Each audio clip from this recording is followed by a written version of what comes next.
Kumusta po ang pakiramdam mo po? Medyo may sinat pa ng konti. Tapos, masakit pang ulo ko. Ito, wala kasing nag-alaga sa akin dito eh. Gusto niyo po ng taga-alaga po?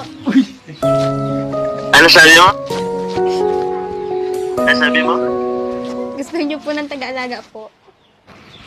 Ay, mag-volunteer ka ba?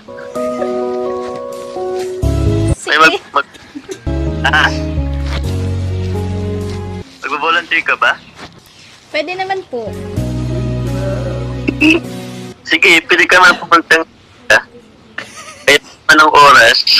Kaso po may pasok po eh. Ay, pasok. Magpa-Friday naman na bukas. Huwag ka nang pumasok. Absent ka na muna. Kailangan kong mag-alaga ngayon eh. Alagaan niyo po kasi yung sarili niyo, hindi yung puro ako yung inaalagaan niyo.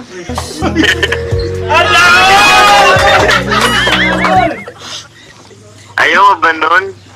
Bakit? Namiss mo na ba ako?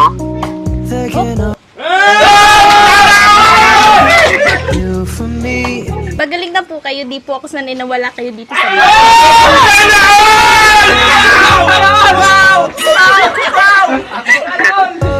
Oo.